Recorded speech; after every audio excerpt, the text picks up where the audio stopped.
வணக்கம் தோழர்களே. பாலஸ்தீன் மீதான இனப்படுகொலை போர் துவங்கி இன்றோடு 199 நாட்களாகிறது.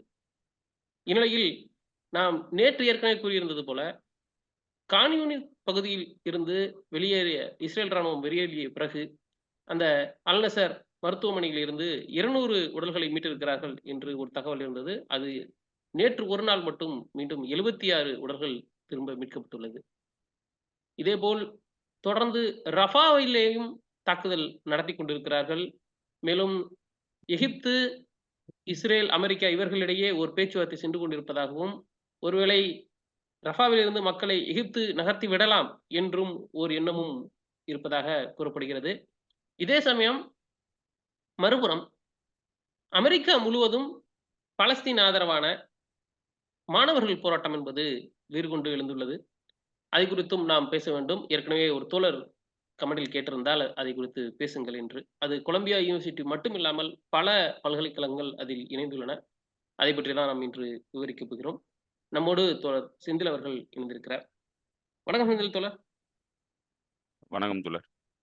தோழர் முதல்ல இந்த மாணவர்கள் போராட்டத்த பத்தி பேசுறதுக்கு முன்னாடி எனக்கு ஒரு சின்ன சந்தேகம் இருக்கு. என்னன்னா, இந்த எகிப்து தன்னுடைய சினாய் பாலைவனத்த திறந்து விட்டுட்டா, மக்கள் எல்லாம் அங்க உள்ள போயிடுவாங்க. அப்படி போயிட்டா நம்ம வந்து இது காசாவ எடுத்துக்கலாம் அப்படின்ற ஒரு ரொம்ப நாளுக்கு உண்டான அவங்க பிளான் ஒண்ணு வச்சிருக்காங்க. இப்போதைய சூழ்நிலை என்னவா இருக்கு? இப்போ அது எப்படி பார்க்கப்படுது? அந்த தகவல் வந்து முதல்ல டாக்குமெண்டோட வெளியிட்டது வந்து சைமோ ஹெர்ஸ் தான். சைமோ ஹெர்ஸ்ங்கிறவரு மிக முக்கியமான பத்திரிக்கையாளர், ஒரு ஜேர்னலிஸ்ட்டு, லெஜெண்டரி ஜேர்னலிஸ்ட்டு. அவரு தான் வந்து இதுல வியட்நாம் போர்ல மைலாய்ங்கிற அந்த இத வந்து வெளியிட்டவரு. ஸோ அதுக்கப்புறம் தான் அந்த போர் வந்து முடிவுக்கு வந்துச்சு. அவ்வளோ முக்கியமான ஒரு ஜேர்னலிஸ்ட் தான் வந்து அந்த தகவல வந்து எடுத்து வெளியிட்டாரு. அவரு பல தகவல்கள வந்து வெளியிட்டிருக்கிறாரு, மிக முக்கியமான தகவல்கள. அதுல அந்த நார்த் ஸ்ட்ரீம் பைப்லைன வந்து உடைச்சது வந்து சிஐஏ அப்படின்னு சொல்லிட்டு, பைடன் உத்தரவின் பேர்ல தான் வந்து உடைச்சாங்கங்கிற தகவலையும் வந்து அவரு வெளியிட்டிருந்தாரு. ஸோ அப்படியான ஒரு மிக முக்கியமான ஒரு பத்திரிகையாளர் தான் வந்து இந்த தகவல வந்து வெளியிட்டிருக்கிறாரு. ஸோ அவரு சொன்ன தகவல் தான் இந்த சினாய் பாலைவன பகுதிக்கு இந்த மக்கள வெளியேத்துறத நோக்கமா வச்சு இந்த போர வந்து ஆரம்பிச்சிருக்கிறாங்க அப்படின்னு அவரு தான் முதல்ல இத கொண்டு வந்தாரு. வெளியில கொண்டு வந்தாரு. ஸோ இப்ப இந்த திட்டம் இடையில அழுத்தம் வந்து அ இவங்களுக்கு குடுத்தாங்க. சிசிக்கு வந்து குடுத்தாங்க. எஜிப்ஷியன் பிரசிடென்ட்க்கு. ஆனா அவரு வந்து அத ஏத்துக்கக்கூடிய சூழ்நிலையில அன்றைய நிலையும் இல்ல. ஒட்டுமொத்தமான உங்களுக்கு அரபுலக நாடுகள்ல பார்த்தீங்கன்னா, மக்களுடைய நிலைப்பாடுங்கிறது மிக மிக கோவமான ஒரு சூழல்ல வந்து இருக்கிறாங்க மக்கள். எப்ப வேணாலும் போராட்டம் பெரிய அளவுக்கு வெடிக்கக்கூடிய சூழ்நிலையில தான் வந்து அந்த நாடுகள் எல்லாமே இருக்குது. அந்த பகுதி நாடுகள் எல்லாமே. ஸோ அப்படியான ஒரு நிலையில பொருளாதார சிக்கல் இருக்கு. அ அவங்க வந்து கிட்டத்தட்ட டிஃபால்ட் ஆகுற ஒரு சூழ்நிலையில இருக்கிறாங்க. அவங்க வந்து IMF கிட்ட கடன் வாங்குறதுக்காக எதிர்பார்த்து காத்துக்கிட்டு இருந்தாங்க. அப்பதான் வந்து பிரிக்ஸ்குள்ள போனாங்க. இப்படி ஒரு வழியா வந்து அவங்க தடுத்து, தடுத்து அத வந்து ரெசிஸ்ட் பண்ணிக்கிட்டே இருந்தாங்க இந்த திட்டத்த. ஆனா, இப்போ IMFோட கடன் வந்து குடுக்கப்பட்டிருக்கு. அ அதுக்கப்புறம் அவங்களுக்கு ஒரு வேள வந்து அ அது எந்த உத்தரவின் பேர்ல வந்து குடுக்கப்பட்டிருக்கு, எந்த உத்தரவாதத்தின் பேர்ல குடுக்கப்பட்டிருக்குங்கிறதெல்லாம் வந்து நமக்கு தெரியல. அது வெளிப்படையா வெளில வரல. ஆனா, ஒரு வேள வந்து இந்த மாதிரியான ஒரு திட்டமிடலோட வந்து குடுக்கப்பட்டிருந்தாலும், அதுக்கான வாய்ப்பு இருக்கு, மறுக்க முடியாது. ஆனா, இன்றைய சூழ்நிலைய பொறுத்தளவுல நீங்க இப்ப இந்த ரஃபா ஆப்பரேஷன் வந்து ஏன் இப்ப தீவிரப்படுத்த ஆரம்பிக்கிறாங்கன்னா, ஏற்கனவே அ பெரிய அளவுக்கு ஈரான் கிட்ட அடி வாங்கிட்டாங்க இவங்க. இப்ப ஈரான்ட்ட அடி வாங்குனதுல, ஈரான்ட்ட இருந்து மீண்டு வர முடியாத ஒரு சூழ்நிலையில சிக்கிட்டாங்க. ஸோ, அதனால வேற ஒரு ஆப்ஷன தான் வந்து அவங்க தேட வேண்டிய நிலையில இருக்கிறாங்க. அதுக்காக தான் இப்ப ரஃபாவ வந்து தீவிரப்படுத்த ஆரம்பிக்கிறாங்க. ரஃபாக்குள்ள போறாங்க. இப்போ நேத்து அ ரஃபாக்குள்ள போறத பத்தி இவங்க பேசிக்கிட்டு இருக்கும்போது, நேத்து அ அதாவது அ MI6 பிரிட்டனுடைய வெளிநாட்டு உளவு அமைப்பான MI6 உடைய முன்னாள் தலைவர் வந்து ஒரு விஷயத்த சொல்றாரு. இந்த போர்ல வந்து ஒட்டுமொத்தமா இஸ்ரேலுடைய அப்ஜெக்டிவ் எதுவுமே வந்து நிறைவேறல. நிறைவேறவும் போறதில்ல. அவங்க வந்து ரஃபாக்குள்ள போனாங்கன்னா மட்டும் என்ன மாற்றத்தை வந்து உருவாக்கிடுவாங்க, எதையும் பண்ண முடியாது. இப்ப இங்க என்ன மற்ற பகுதிகளில் என்ன பண்ணாங்களோ இதையே தான் வந்து அங்கேயும் பண்ணுவாங்க. மனித அழிவுகள் தான் ஏற்படுமே தவிர எந்த வகையிலும் வந்து இவங்களுக்கு அப்ஜெக்டிவா எதுவும் நடக்க போறது இல்ல. ஸோ அதனால அந்த திட்டத்தை கைவிட்டுட்டு இவங்க வந்து ஹெஸ்புல்லாவுக்கு எதிராகவும் ஈரானுக்கு எதிராகவும் சண்டையை வந்து ஆரம்பிக்கிறது தான் சரியான ஸ்ட்ராட்டஜிக் முடிவா இருக்கும் அப்படின்னு சொல்லிட்டு அவரு நேத்தி ஒரு தகவல் சொல்றாரு. இதுல என்னன்னா அவரு அவர் சொன்னதுக்கு என்ன பிரச்சனை இருக்குதுன்னு இவங்களுக்கு தெரியும். ஈரான் கூட போனா என்ன நடக்குங்கிறத ஈரான் வந்து டெமான்ஸ்ட்ரேட் பண்ணிடுச்சு அவங்களோட கெப்பாசிட்டி என்னன்ட்டு. அமெரிக்காவும் அதுக்கு எதுவும் பெருசா நடவடிக்கை எடுக்கிறதுக்கு முடியாத ஒரு சூழ்நிலையில தான் சிக்கியிருக்கு. ஸோ இப்படியான ஒரு சூழ்நிலையில இவங்க வந்து அவரு ஒரு விஷயத்த தெளிவுபடுத்தி சொல்றாரு, இவங்களால எந்த வகையிலும் வந்து வெற்றி அடைய முடியாது அப்படிங்கிறத தெளிவுபடுத்துறாரு. இப்போ ஒட்டுமொத்தமா இஸ்ரேலுடைய ராணுவ நடவடிக்கைங்கிறது தோல்வியில தான் முடிய போகுதுங்கிறது இப்ப எல்லாருமே வந்து கிட்டத்தட்ட ஒத்துக்கிறாங்க. மேற்கத்திய தரப்புகளே வந்து ஒத்துக்கிறாங்க. இப்போ கிட்டத்தட்ட அவங்க தோல்வியில தான் முடிய போகுது இவங்களுடைய ஆபரேஷன், ஒட்டுமொத்த ஆபரேஷன். இஸ்ரேல் வந்து முழுமையான தோல்வியோட தான் வெளியேற போகுதுங்கிறது தான் அவங்களுடைய ஆஹ், அனுமானமா இருக்கு. அவங்க ஸ்டடி பண்ணதுல இருந்து அவங்க சொல்றதா இருக்கு. இப்போ இப்படியான ஒரு சூழ்நிலையில எந்த அளவுக்கு இந்த மாதிரி ஒரு சினாரியோ இருக்கும்போது இ- எகிப்து இந்த கட்டளைக்கு கட்டுப்படும் அப்படிங்கிறது ஒரு மிகப்பெரிய கேள்வி. ஸோ அந்த இடத்துல இருந்து பார்க்கும்போது எகிப்துக்கு இப்ப இந்த அவசியம் ஏற்படலைன்னு தான் நினைக்கிறேன். அவ்வளோ ஒரு நெருக்கடி இருக்க வேண்டிய சூழ்நிலையில இல்லைன்னு நினைக்கிறேன். ஏன்னா இது இஸ்ரேலிய அரசாங்கம் கிட்டத்தட்ட எல்லா ஃப்ரண்ட்லயும் தோல்வி அடையுது. இப்படி ஒரு தோல்வி அடைகிற ஒரு நாட்டுக்கு உதவி பண்ணி ஒரு எத்னிக் கிளென்சிங்ல வரலாற்று துரோகத்துல சிக்கி அந்த நாட்டிலையும் பிரச்சனையை உருவாக்குறதுக்கு கண்டிப்பா சிசி விரும்ப மாட்டாருன்னு தான் நினைக்கிறேன். இது எகிப்துக்கும் நல்ல விஷயம் கிடையாதுன்னு தான் நினைக்கிறேன். ஏன்னா இப்ப அவங்க எல்லாரும் பலஸ்தீனியர்கள் வந்து சினாய்க்குள்ள போயிட்டாங்கன்னா அவங்களுக்கு செக்யூரிட்டி பிரச்சனையை வந்து உருவாக்கும். இப்போ சினாய் பாலைவன பிரதேசத்துக்கு போனாங்கன்னா அது பல வகையில பலருக்கும் பிரச்சனையை உருவாக்கும். அமெரிக்காவுடைய ஒட்டுமொத்த டாமினன்ஸ் இந்த பகுதியில இருந்து போறதுக்கான ஒரு தொடக்க புள்ளியாகவும் அது அமைஞ்சிரும். ஏன்னா டேவிட் கேம்ப்புங்கிற அந்த ஒப்பந்தம் இவங்க கூட போட்டுக்கிட்ட ஒப்பந்தம், எகிப்து கூட போட்டுக்கிட்ட ஒப்பந்தம் இந்த பகுதியோட ஆதிக்கத்தினுடைய ஆரம்ப புள்ளியா இருக்கு. அதை வந்து உடைக்கிற அளவுக்கு இஸ்ரேலுக்கு வந்து அனுமதி கொடுக்க மாட்டாங்கன்னு தான் நான் நினைக்கிறேன் பர்சனலி. ஆனா அதை தெளிவுபடுத்திட்டாங்க அஹ், எஜிப்சியன் தரப்பு என்ன சொல்லியிருக்கிறாங்கன்னா, இந்த ரெட் லைனை நீங்க கிராஸ் பண்ணீங்கன்னா டேவிட் கேம்ப் வந்து நாங்க உடைக்க வேண்டியிருக்கோம், டேவிட் கேம்ப் அக்ரிமெண்ட்டை வந்து நாங்க உடைக்க வேண்டியிருக்கோம் அப்படின்னு சொல்லியிருக்கிறாங்க ஏற்கனவே. இப்போ கள சூழல் மாறி இருக்கு. பவர் பேலன்ஸுங்கிறது இந்த பகுதியில ஒட்டுமொத்தமா சேஞ்ச் ஆயிடுச்சு. அக்டோபர் 7க்கு முன்னாடி இருந்த பவர் பேலன்ஸுங்கிறது இப்ப வேற பவர் பேலன்ஸ் ஆயிடுச்சு. ஈரான்ங்கிறது ஒரு பவர்ஃபுல் நேஷனா அந்த இடத்துல எமர்ஜ் ஆயிடுச்சு. ஈரானை வந்து எதுவுமே பண்ண முடியாதுங்கிற ஒரு நிலையில தான் வந்து அமெரிக்காவே இன்னைக்கு சிக்கியிருக்கு. அந்த பவர் பேலன்ஸ் ஷிஃப்ட் நடந்ததுக்கு அப்புறம் இப்படி ஒரு முட்டாள்தனமான முடிவை, அதுவும் வரலாற்று மிஸ்டேக்கை வந்து சிசி பண்ண மாட்டாருன்னு நான் நினைக்கிறேன். அகைன் இது இது நம்மளுடைய அனுமானம். அவங்க என்ன மாதிரியான திட்டத்தோட இருக்கிறாங்கங்கிறது நமக்கு தெரியல. ஓகே. பார்க்கலாம் தோழர். அப்படி எதுவும் பண்ணக்கூடாது அப்படின்றதான் நம்மளோட எண்ணமும். இப்போ வந்து நம்ம அதே அமெரிக்கா தொடர்பான ஒரு விஷயத்துல தான் வரப்போறோம். அதான் அந்த மாணவர்கள் போராட்டம். இந்த மாணவர்கள் போராட்டத்த நான் பார்க்கும்போது 2013ல தமிழ்நாட்டுல நடந்த ஈழத்துக்காக நடத்தப்பட்ட அந்த போராட்டம்.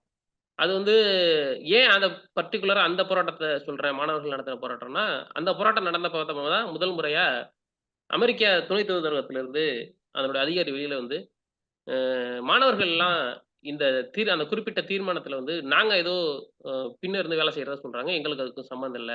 அப்படின்னு சொல்லி அமெரிக்க தரப்புல இருந்து வந்து பேசுனாங்க. ஸோ எனக்கு அத இப்ப நடக்கக்கூடிய இந்த போராட்டங்கள பார்க்கும்போது எனக்கு அதான் ஞாபகம் வந்துச்சு. ஓகே. இப்ப அது ஒரு சின்ன தகவலா நான் சொல்லிர்றேன். இப்போ இந்த போராட்டங்கள் எந்தெந்த கல்லூரி நடக்குது? இதனுடைய இம்பாக்ட் இன்னும் ஃபர்தரா எப்படி இருக்கும்னு நினைக்கிறீங்க? இந்த போராட்டங்கிறது ஒரு 4 நாளைக்கு முன்னாடி, ஐ திங்க் இந்த 6 நாளைக்கு முன்னாடி, 7 நாளைக்கு முன்னாடி ஒரு கல்லூரி பேராசிரியர் இந்த கொலம்பியா யூனிவர்சிட்டியோடைய பேராசிரியரை வந்து வெளியேத்துனாங்க அந்த நிர்வாகம். அதுக்கு எதிரான போராட்டமா தான் இந்த போராட்டம் ஆரம்பிச்சுது. அது தீவிரமடைஞ்சு போகுது. இப்ப அதுக்கு போராடினதுனால ஸ்டூடண்ட்ஸ வந்து சஸ்பெண்ட் பண்ணியிருக்கிறாங்க, டிஸ்மிஸ் பண்ணியிருக்கிறாங்கன்னு நெனைக்கிறேன். ஸோ அதுக்கு எதிரான போராட்டமா வந்து ஆரம்பிச்சுது. உள்ளிருப்பு போராட்டம் வந்து ஆரம்பிச்சு 6 நாளா நேத்து வரைக்கும் வந்து உள்ளிருப்பு போராட்டம் நடந்திருக்கு. இப்ப நேத்து இடம்பெற்ற போராட்டங்கிறது போலீஸ் ஃபோர்ஸால வந்து ஒடுக்கப்பட்டிருக்கு. நியூயார்க் அ போலீஸ் டிபார்ட்மெண்ட் வந்து அந்த ஒடுக்குமுறையில இறங்கியிருக்கிறாங்க.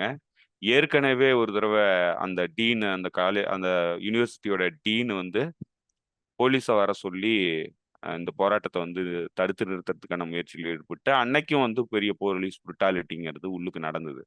ஸோ இது வந்து இன்னும் மக்கள் மத்தியிலயும், ஸ்டூடண்ட்ஸ் மத்தியிலயும் வந்து கோவத்த ஏற்படுத்தி தீவிரப்படுத்த ஆரம்பிச்சிருக்காங்க அந்த போராட்டத்த. இப்ப அது எந்த லெவலுக்கு போயிருக்குன்னா, நேத்து பைடன் வந்து இதுக்கு எதிரா பேசியிருக்கிறாரு, இந்த போராட்டத்துக்கு எதிரா. இது வந்து ஒரு மோசமான ஒரு நிகழ்வு. இது ஆன்டி செமிட்டிசம் அப்படின்னு சொல்லி ஸ்டூடண்ட்ஸுகளுக்கு எச்சரிக்கை குடுத்திருக்கிறாரு. இவங்கெல்லாம் வந்து மோசமான ஒரு செயல்பாட்டுல இறங்கிட்டு இருக்காங்க. இது வந்து மிக ஆபத்தானது அப்படின்னு சொல்லிட்டு அவர் பேசியிருக்கிறாரு.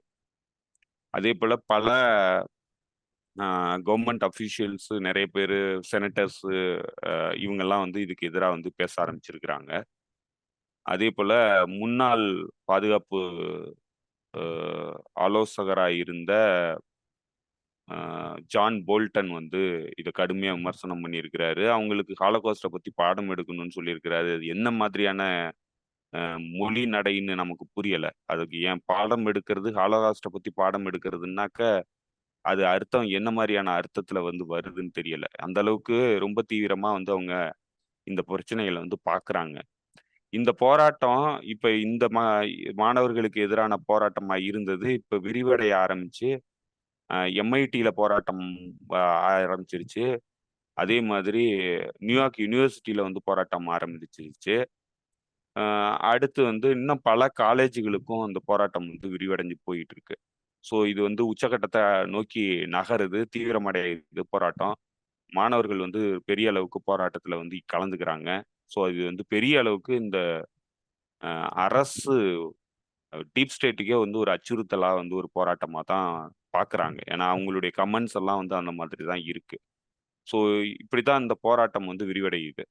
ஸோ இதுல அ இந்த அ ஆ கொலம்பியா யுனிவர்சிட்டிய பத்தி பேசணும்னா, கொலம்பியா யுனிவர்சிட்டிங்கிறது ஒரு மிக முக்கியமான ஒரு அமெரிக்க அரசினுடைய தொடர்புடைய ஒரு யுனிவர்சிட்டி. இந்த போராட்டத்துல அவங்க மிக முக்கியமான சில விஷயங்கள சொல்றாங்க. டெல் அவீவ் யுனிவர்சிட்டி கூட வந்து இது கொலாபரேட் பண்ணி இந்த யுனிவர்சிட்டி இயங்குது. பல ஐடிஎஃப் உடைய அ இதுல தொடர்புல இருக்கிற ஒரு நிறுவனமா இந்த இந்த யுனிவர்சிட்டி இருக்கு. இன்னும் குறிப்பா சொல்லப்போனா, அமெரிக்காவுடைய பாலிசி மேக்கிங் அந்த நியோகான்ஸ்ன்னு சொல்லப்படுற ஆளுமைகள் வந்து வர்ற இடம் மிக முக்கியமான இடமா வந்து இருக்கிறது இந்த கொலம்பியா யுனிவர்சிட்டி தான். இந்த கொலம்பியா யுனிவர்சிட்டில இருந்து தான் பலரும் வந்து இந்த எஸ்டாபிலிஷ்மென்ட் நியோகான்ஸ் வந்து இங்கிருந்து தான் வராங்க. அவ்வளவு மிக முக்கியமான ஒரு யுனிவர்சிட்டி தான் இந்த கொலம்பியா யுனிவர்சிட்டி. இந்த கொலம்பியா யுனிவர்சிட்டிக்கு தான் இன்னும் குறிப்பா சொல்லப்போனா, கிளின்டன் வந்து அ லெக்சரரா போறாங்க. Hillary Clinton. அவங்க இதா இருந்து வெளியேறினதுக்கு அப்புறம். இப்போ ரீசென்ட்டா வெளியுறவுத்துறையிலிருந்து வெளியேறின அ விக்டோரியா நியூலண்ட். விக்டோரியா நியூலண்ட் இப்ப அந்த காலேஜுக்கு புரொஃபஸரா போறாங்க. ஸோ அந்த அளவுக்கு அரசு கூட தொடர்புல இருக்கிற ஒரு மிக முக்கியமான திங்க் டேங்கா கருதப்படுறது தான் இந்த அ கொலம்பியா யுனிவர்சிட்டி. இப்ப இந்த கொலம்பியா யுனிவர்சிட்டில தான் இந்த போராட்டம் வந்து தீவிரமடைஞ்சிருக்கு. இப்ப அங்க ஏற்கனவே கொலம்பியா யுனிவர்சிட்டில வேற ஒரு போராட்டம் வந்து வந்துச்சு. அது வந்து பெரிய அளவுக்கு அ அப்ப பேசப்படல. பேசுனாலும் கொஞ்ச நாள் பேசுனாங்க. அப்புறம் அத விட்டுட்டாங்க. ஏன்னா, அந்த அதுக்கு முன்னாடி டீனா இருந்தவங்க போராட்டத்துக்கு அனுமதி குடுத்துட்டாங்கன்னு சொல்லி அந்த டீன வந்து வெளியேத்துனாங்க. புதுசா ஒருத்தவங்கள போட்டாங்க. அவங்க வந்து முழுமையான ஜியானிஸ்ட். அ அவங்க தான் விக்டோரியா நியூலண்ட அந்த காலேஜுக்குள்ள திரும்ப கொண்டு வராங்க. ஸோ இப்படியான இந்த இனப்படுகொலைக்கு மிக நெருக்கமான தொடர்புல இருக்கக்கூடிய ஒரு யூனிவர்சிட்டியா தான் வந்து இந்த யூனிவர்சிட்டி கருதப்படுது. அமெரிக்காவுடைய டீப் ஸ்டேட் கூட அந்த வெளியுறவுத்துறை திங்க் டேங்க் கூட நேரடியான வெளியுறவுத்துறை கூட நேரடியான தொடர்புல இருக்கக்கூடிய ஒரு மிக முக்கியமான பல்கலைக்கழகமா தான் வந்து இந்த கொலம்பியா பல்கலைக்கழகம் அமெரிக்காவை பொறுத்தளவுல இருக்கு.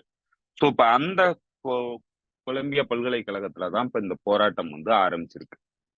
இப்ப இந்த போராட்டம் இந்த ரெப்ரஷன் வந்து தீவிரமாகி இப்ப கடைசியா அது மற்ற பல்கலைக்கழகங்களுக்கும் இந்த போராட்டம் விரிவடைஞ்சிருக்கு. மிகப்பெரிய அளவுக்கு மாணவர் போராட்டமா வந்து நாடு முழுக்க வெடிக்கிறதுக்கான ஒரு வாய்ப்பாகவும் கருதப்படுது. அந்த பின்னணியில தான் இந்த அரசு துறை சார்ந்த நியோகான்ஸ் வந்து இப்ப பயப்படுறாங்கங்கிறது தெரியுது. அவங்க எல்லாம் வெளிப்படையா பேச ஆரம்பிக்கிறாங்க. ரெப்ரஷனை வந்து ஆயுதமா பயன்படுத்துறாங்க. போராட்டத்தை கடுமையா ஒடுக்குறாங்க. ஸோ இப்படியான ஒரு சூழ்நிலையில தான் வந்து இப்ப இந்த போராட்டம் வந்து விரிவடைஞ்சு போகுது. இதுல பெரும்பாலும் வந்து இடதுசாரி மாணவர் அமைப்புகள் வந்து பெருமளவுக்கு ஈடுபடுறாங்க இந்த போராட்டத்துல. பாலஸ்தீன் டயஸ்போரா மாணவர்கள் வந்து பெரிய அளவுக்கு இந்த போராட்டத்துல வந்து ஆர்கனைஸ் பண்றாங்க. அமெரிக்காவுடைய உண்மையான முகத்தை அது எந்த அளவுக்கு ஜனநாயகத்துக்கு விரோதமான ஒரு நாடு, எந்த அளவுக்கு சுதந்திரத்திற்கு எதிரான தனிமனித சுதந்திரத்துக்கு எதிரான நாடுங்கிறது எல்லாத்தையும் வந்து இதுல வெளிப்படுத்துற ஒரு சம்பவமாகவும் இப்போ அது ஒட்டுமொத்தமாவே அமெரிக்காவுடைய நடைமுறைகள் வந்து அது எந்த அளவுக்கு மனித விரோதமா செயல்படுது அப்படிங்கறத வந்து தெள்ள தெளிவா விளக்கிட்டு இருக்கு. இந்த அக்டோபர் 7க்கு அப்புறம் உலகத்துல மனித உரிமை, சுதந்திரம், ஜனநாயகம் இப்படி எல்லாம் வந்து உலகத்துக்கு பாடம் எடுத்துக்கிட்டு இருந்த இந்த இரட்டை நாக்குள்ள ஹிப்போக்ரைட்ஸ் இந்த அக்டோபர் 7க்கு அப்புறம் முழுமையா வந்து வெளிப்பட்டு நிக்கிறாங்க. அதனுடைய ஒரு உச்சகட்ட இதா வந்து நீட்சியா இன்னைக்கு போராட்டம் வந்து மாணவர் போராட்டம் வெடிச்சிருக்கு. இப்ப இந்த மாணவர் போராட்டம் எந்த அளவுக்கு தீவிரமடையும் என்னங்கிறது தெரியல. நம்மளால வந்து எதையுமே ஏன்னா பொதுவா வந்து மாணவர் போராட்டம் நீங்க ஏற்கனவே சொன்ன மாதிரி மாணவர் போராட்டம்ங்கிறது உலகத்துல மிக மிக ஆபத்தானது. அது எஸ்டாப்ளிஷ்மெண்ட்டுக்கு மிக ஆபத்தானது. அது அவங்களுக்கு தெரியும். இது எந்த மாதிரியான ஒரு விளைவுகளையும் ஏற்படுத்தக்கூடிய ஒரு சக்தியா தான் வந்து மாணவர் போராட்டம் வந்து இதுவரைக்கும் உலக அரங்குல வந்து இடம்பெற்றிருக்கு. வரலாறுல அதுதான் பதிவாயிருக்கு. ஸோ அப்படியான ஒரு திருப்பு முனையா அமையக்கூடிய ஒரு போராட்டமாகவும் மாறுறதுக்கான வாய்ப்பு இருக்கு. எந்த அளவுக்கு அடக்குமுறை வந்து இதுல இருந்து அரசு தரப்புல இருந்து எழுது, அதுக்கு எந்த அளவுக்கு மாணவர்கள் வந்து அந்த ஸ்டெட்ஃபாஸ்டோட வந்து எதிர்த்து நிக்கிறாங்க அப்படிங்கிறத பொறுத்துதான் இந்த போராட்டம்ங்கிறது அடுத்த கட்டத்தை நோக்கி நகரும்.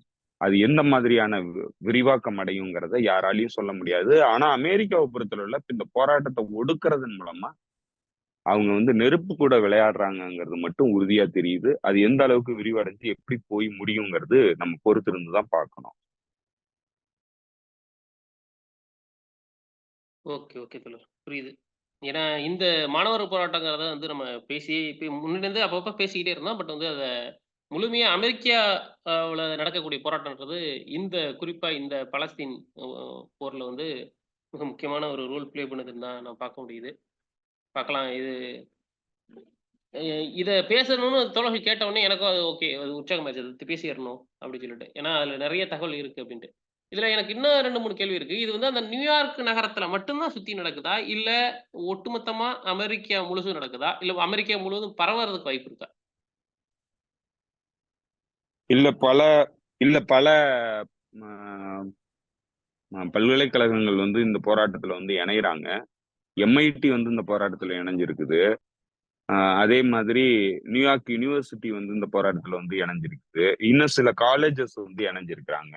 இப்ப இது வந்து மாணவர் அமைப்புங்கிறதுனால இது எல்லா காலேஜுக்கும் விரிவடையறதுக்கான வாய்ப்பு இருக்கு. எல்லா பல்கலைக்கழகங்களுக்கும் விரிவடையறதுக்கான வாய்ப்பு இருக்கு. அதனாலதான் வந்து ரெப்ரஷன் வந்து கையில் எடுக்கிறாங்க. அதனாலதான் ஜான் போல்டன் மாதிரியான ஆட்கள் வந்து இத ரொம்ப தீவிரமா பாக்குறாங்க. இது வந்து ஒரு ஆபத்தானதா பாக்குறாங்க. அறிகுறி வந்து உங்களுக்கு தெரியுது. சோ இதனுடைய அடுத்த கட்ட நகர்வுங்கிறது எதை நோக்கி? ஏன்னா இப்ப இங்க இருக்கிற இப்ப இவங்க கையில எடுத்திருக்கிறதுங்கிறது ஒரு மிக முக்கியமான மோரல் இஷ்யூ. ஸோ இப்ப இந்த மோரல் இஷ்யூ சால்வ் ஆகுற வரைக்கும் இந்த போராட்டம் தொடர்றதுக்கான வாய்ப்பு இருக்கு. அப்போ இந்த இஷ்யூ வந்து சால்வ் ஆகுமா அப்படின்னா, அகைன் இது வந்து இஸ்ரேல் கையில இருக்கு. இஸ்ரேலுக்கு அமெரிக்கா ஆயுதம் கொடுக்காம நிறுத்த போறது இல்ல. சோ இப்ப இது வந்து எப்படின்னா, இவங்க 2 பேரும் இணைந்து செயல்பட்டாலும் இத முன்னின்று நடத்திக்கிட்டு இருக்கிறது வந்து இஸ்ரேல் தான் நடத்துது. இப்ப அது இஸ்ரேலுக்கு மிகப்பெரிய நெருக்கடியை வந்து உருவாக்குது. அங்க பைடன் அரசாங்கத்திற்கு மிகப்பெரிய நெருக்கடியை உருவாக்குது. இப்ப இந்த மாதிரி மாணவர் போராட்டம்ங்கிறது இவங்க வளர விட்டாங்கன்னா, அது இந்த பிரச்சனைக்கு மட்டும் எதிரானது கிடையாது. அது இந்த ஒட்டுமொத்த டீப் ஸ்டேட்டுக்கு எதிரானதா வந்து விரிவடையுதுங்கிறத தவிர்க்க முடியாது. சோ அந்த ஒரு ஆபத்து இருக்கு. சோ அதனால இந்த விரிவாக்கம்ங்கிறது மிகப்பெரிய ஆபத்தா போய் முடியறதுக்கான வாய்ப்பு இருக்கு அமெரிக்காவை பொறுத்தளவுல. சோ அதுக்கு வந்து அவங்க அஞ்சுறாங்கங்கிறது தெரியுது. ஆனா இந்த போராட்டம் வந்து உடனே முடியுமா? இந்த ரெப்ரஷனுக்கு இந்த மக்கள் மாணவர்கள் பயப்படுவாங்களா? அப்படிங்கிறது நமக்கு பொறுத்து இருந்து தான் பார்க்கணும். அந்த அளவுக்கு எதிர்ப்புணர்வோட அந்த மாணவர்கள் விடாமுயற்சியோட செயல்பட போறாங்களா? விட்டு கொடுக்காம நிக்க போறாங்களாங்கிறதெல்லாம் வந்து நம்ம பார்த்தா தான் தெரியும். அந்த அளவுக்கு ஒரு ரூட் லெவல்ல வந்து இந்த ஆர்கனைசேஷன்ஸ் வந்து ஹோல்டு வச்சிருக்கிறாங்களாங்கிறதும் நமக்கு தெரியல. ஏன்னா அமெரிக்காவோட பாலிடிக்ஸை பொறுத்தளவுல இது மாதிரி ஒரு ஒரு ரெவல்யூஷனரி ஃபோர்ஸஸ் வந்து உருவாகிறதுங்கிறது இது சமீப காலங்கள்ல எப்பவுமே நடந்துராத ஒரு விஷயம். கிட்டத்தட்ட இந்த நூற்றாண்டுகள் கூட சொல்லலாம். நூற்றாண்டுகள்ல சிவில் வாருக்கு அப்புறம் இந்த மாதிரியான ஒரு ஃபோர்ஸ் வந்து எமர்ஜ் ஆனது இல்ல. அது ஆஹ் கம்யூனிஸ்ட் கட்சிகளை வந்து அழிச்சொழிச்சதுல இருந்து இன்றைய வரைக்கும் வந்து பெரிய அளவுக்கு அந்த போர்சஸ் வந்து உருவாக முடியல. இடையில 2008 2009 இந்த பொருளாதார நெருக்கடி ஏற்பட்டப்போ வால் ஸ்ட்ரீட்டை வந்து முற்றுகையிடும் போராட்டம் வந்து பெரிய அளவுக்கு தீவிரமடைஞ்சது. அது இளைஞர்கள் நடத்தின போராட்டம், மிக முக்கியமான போராட்டம், அமெரிக்காவுக்கு மிகப்பெரிய அச்சுறுத்தலை உருவாக்கின போராட்டம். அதுக்கப்புறம் வந்து இந்த லாய்டுங்கிற ஒரு பையனை கருப்பினத்தவரை வந்து கொலை பண்ணதுக்கு போலீஸ்க்கு எதிரான போராட்டம் இதே மாதிரி தீவிரமான போராட்டமா எழுந்தது. அதுக்கப்புறம் இந்த போராட்டம் வந்து எழுந்திருக்கு. சோ இப்ப தொடர்ச்சியான போராட்டங்கள் இந்த இந்த இந்த ரூட் லெவல்ல வந்து இது எந்த அளவுக்கு விழிப்புணர்வு ஏற்படுத்தியிருக்கு, எந்த அளவுக்கு பொலிட்டிசைஸ் பண்ணியிருக்கிறாங்க அப்படிங்கிறதெல்லாம் நமக்கு தெரியல. ஆனா சில தகவல்கள் என்னன்னா, மிக முக்கியமான தகவல்கள் என்னன்னா, இந்த அக்டோபர் 7 சம்பவத்துல அமெரிக்கால இருந்த மாணவர்கள், கல்லூரி மாணவர்கள் ஒரு ஒரு விஷயத்த வந்து ரொம்ப உன்னிப்பா வந்து வரலாற்று பின்னணியோட வந்து ஆய்வு பண்ணியிருக்கிறாங்க. அத பெருமளவுக்கு வந்து மாணவர்கள் வந்து படிச்சிருக்கிறாங்க. அந்த வரலாறு தெரிஞ்சிருக்கிறாங்க. அது என்னன்னா, கருப்பினத்தவர்களுக்கு கருப்பினத்தவர்களுடைய போராட்டம். இந்த கருப்பினத்தவர்களுடைய போராட்டம் அடிமை முறைக்கு எதிரா வந்து எழுந்த போராட்டத்துல நேட் டர்னர்ன்னு சொல்ற ஒரு ஒரு பிரீஸ்ட், ஒரு சாமியாரு, கிறிஸ்துவ மத இதுல இருந்து வர்ற ஒரு சாமியாரு, அவர் வந்து ஒரு மிகப்பெரிய ரெபலியன் பண்ணாரு. அது வந்து நேட் டர்னர் ரெபலியன் அப்படின்னு சொல்லி வரலாறுல பதிவாயிருக்கிற ஒரு விஷயம். அந்த நேட் டர்னருடைய அந்த ரெபலியன்ங்கிறது அவரோட சேர்த்து ஒரு 60-70 கருப்பினத்து இளைஞர்களை கூப்பிட்டு ஒட்டுமொத்தமா அந்த மாஸ்டர்ஸா இருந்த அவங்களுடைய முதலாளிகளா இருந்த வெள்ளை இனத்தவர்களுடைய குடும்பத்தை ஒட்டுமொத்தமா அழிச்சாங்க. கிட்டத்தட்ட ஒரு 2 பகல் ஒரு இரவு நடந்த ஒரு மிகப்பெரிய மாசக்கர், ஒரு பெரிய படுகொலை. அதுதான் வந்து இந்த அக்டோபர் 7க்கு ரெஃபரன்ஸா வந்து பலரும் வந்து மேற்கோள் காட்டினாங்க. அதுல குறிப்பானவர் வந்து இந்த சர்வதேச, அதாவது இந்த பலஸ்தீன் பிரச்சனையையும் காசா பிரச்சனையும் வந்து நீண்ட நெடு நாட்கள் ஆய்வு பண்ணக்கூடிய நார்மன் பிளிங்கன்ஸ்டைன் வந்து இதை வந்து இது முதல்ல வந்து அவர் சொன்னார். இப்ப இதை வந்து நான் ஏன் கண்டனம் பண்ணல, நான் ஹமாஸ் நடத்தின தாக்குதல்ங்கிறது கண்டனம் பண்ற அளவுக்கு எனக்கு வந்து மோரலி வந்து தோணல அப்படின்னு சொல்லிட்டு அவர் தெளிவுபடுத்தியிருந்தாரு. அப்ப அதுலதான் அவர் சொன்னாரு, இந்த நேட் டர்னருடைய ரெபலியனுக்கு எதிரா அன்றைக்கே அபாலிஷனிஸ்டா இருந்த இந்த பிளாக் அமெரிக்கன்ஸ் உடைய விடுதலைக்காக போராடிட்டு இருந்த, ப்ரீச் பண்ணிக்கிட்டு இருந்த ஒரு மிக முக்கியமான தலைவராக கருதப்படுற வில்லியம் லாய்டுங்கிறவரு என்ன பேசினாரு, இந்த நேட்டர்னருடைய ரெபலியனுக்கு அப்புறம் என்ன பேசியிருக்கிறாரு அப்படிங்கிறத தான் நான் வந்து ரெஃபரன்ஸ்க்காக எடுத்து பார்த்தேன். அதுல அவரு கண்டனமே பண்ணல, நான் வந்து வார்ன் பண்ணேன், இந்த ஆஹ், வெள்ளையர்களை வந்து வான் பண்ணேன். இந்த மாதிரி நீங்க இந்த கருப்பினத்தவர்களை தொடர்ந்து வந்து இந்த மாதிரியான ஒரு ஒரு மோசமான நிலையில வச்சுக்கிட்டு இருந்தீங்கன்னா, அது தொடரும் பட்சத்துல அது மிக மோசமான விளைவுகளை தான் ஏற்படுத்தும். அதுக்கு நீங்க தயாரா இருந்துக்குங்க அப்படிங்கிறத நான் வந்து வான் பண்ணேன் அப்படின்னு சொன்னதா தான் வந்து அவரு ரெஃபரன்ஸா சொன்னாரு. ஸோ அப்ப அவரு ஒரு மோரல் கிரவுண்ட்ல ஒரு மிக முக்கியமான தலைமையா கருதப்பட்ட வில்லியம் லாய்டு பேசுனத அவர் வந்து ரெஃபரன்ஸ்க்கு எடுத்துக்கிட்டு இந்த இடத்துலயும் நான் அதைத்தான் வந்து கிட்டத்தட்ட சிமிலரான ஒரு ரெபல்லியனை தான் வந்து நான் பார்க்கிறேன். ஒரு 17 வருஷமா அடைச்சு வைக்கப்பட்டிருந்த ஆஹ், ஒரு ஜெயில் பிரேக்கிங் சம்பவமா தான் வந்து ஹமாஸுனுடைய தாக்குதலை வந்து நான் பார்க்கிறேன் அப்படின்னு சொல்லிட்டு அவரு அதை தெளிவுபடுத்தியிருந்தார் மோரல் கிரவுண்ட்ல. ஸோ அதை வந்து இந்த மாணவர்கள் தொடர்ந்து வந்து படிச்சதாகவும் அது தொடர்ந்து இப்ப மாணவர்கள் மத்தியில வந்து இந்த அக்டோபர் 7 வந்து அவங்க மோரலி எப்படி அணுகணுங்கிறதுக்கான ஒரு ரெஃபரன்ஸா அதை பயன்படுத்துறதாகவும் பெரும்பாலானவர்கள் சொல்றாங்க. இது மாணவர் மத்தியில பெரிய அளவுக்கு இஸ்ரேலுக்கு எதிரான ஒரு நிலைப்பாடா வந்து போய் சேர்ந்திருக்கிறதா சொல்றாங்க. சோ இது மிகப்பெரிய அளவுக்கு இஸ்ரேலுக்கு மிகப்பெரிய பிரச்சனை உண்டாக்கியிருக்கு. அந்த எய்பேக்குங்கிறது வந்து இதுக்கு எதிராக வந்து செயல்படுறதுக்கான முயற்சியில கடுமையா வந்து ஈடுபடுது. அதே மாதிரி இந்த அஹ், மிக முக்கியமான ஒரு அமைப்பு ஆன்டி டிஸ்இன்ஃபர்மேஷன் ஃபோர்ஸ் டிஃபர்மேஷன் ஃபோர்ஸ்னா என்னமோ ஒன்று சொல்லுவாங்க. ஒரு அமைப்பு. அந்த அமைப்பு வந்து இந்த பொய் தகவல்களை வந்து கட்டுப்படுத்துறதுக்கான ஒரு அமைப்பா சொல்லிட்டு இருக்கிறாங்க. அவங்க ஆன்டி டிஃபர்மேஷன் லீக் அப்படிங்கிறவங்க ஒரு அமைப்பு.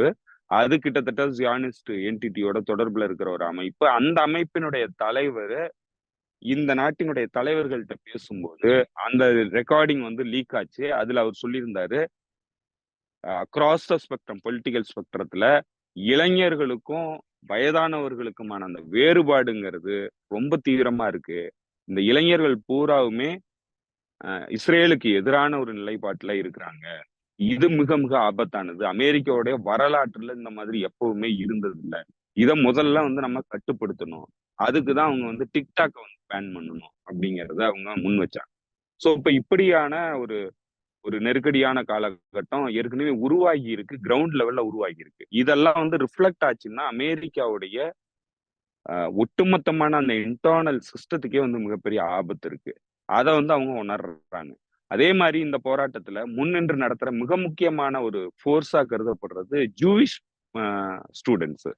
ஜூவிஷ் ஸ்டூடெண்ட்ஸ் இந்த போராட்டத்தை ஆர்கனைஸ் பண்றதுலயும் சரி, முன்னின்று நடத்துறதுலயும் சரி, இன்னைக்கு பாதிக்கப்படுறதுலயும் ஜூவிஷ் ஸ்டூடெண்ட்ஸ் பெரும்பாலும் சம்மந்தப்படுறாங்க. அவங்க தான் இந்த போராட்டத்தை வந்து முன்னின்று நடத்துறாங்க. சோ இது எல்லாமே அந்த டீப் ஸ்டேட்டுக்கும் சரி, அமெரிக்க ஏகாதிபத்தியத்துக்கும் சரி, உள்நாட்டு அரசியல்ல ஒரு எச்சரிக்கை மணியா ஒலிச்சுக்கிட்டு இருக்கு. அவங்க நெருப்பு கூட விளையாடுறாங்க. அடக்குமுறையை கையில எடுத்து இதை அடக்கிடலாம்னு நினைக்கிறாங்க.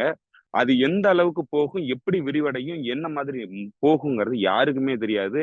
ஏன்னா ஒரு ரெபலியனோ இல்ல ஒரு ரெவல்யூஷனோ அது நடக்கிறதுக்கு முன்னாடி வரைக்கும் யாருமே அதை ப்ரிடிக்ட் பண்ணியிருக்க மாட்டாங்க. அது நடந்ததுக்கு அப்புறம் தான் அது தெரியும். சோ அந்த வகையில இது எந்த மாதிரி விரிவடையும், எந்த திசையை நோக்கி பயணிக்கும்ங்கிறது நமக்கு தெரியல. ஆனா நெருப்பு கூட விளையாடுறதா வந்து தெரியுது. பார்க்கலாம். அடுத்து இந்த போராட்டம் அடுத்தடுத்த நாட்கள்ல எப்படி நகருதுன்னு பார்ப்போம். அதே நேரத்துல ரஃபாவோட சிச்சுவேஷனையும் நம்ம மானிட்டர் பண்ணிட்டு தான் இருக்கணும். உங்க நேரத்துக்கு மிக்க நன்றி செந்தில் தோழர். தோழர்களுக்கு நீங்க வேற ஏதாவது சொல்லணுமா? இல்ல தோழர், வேற எதுவும் இல்ல தோழர். ஓகே தோழர்களே, மிக்க நன்றி. அ செந்தில் தோழருக்கும் நன்றி. மீண்டும் சந்திப்போம். நன்றி, வணக்கம். நன்றி தோழர், தோழர்களுக்கும் நன்றி.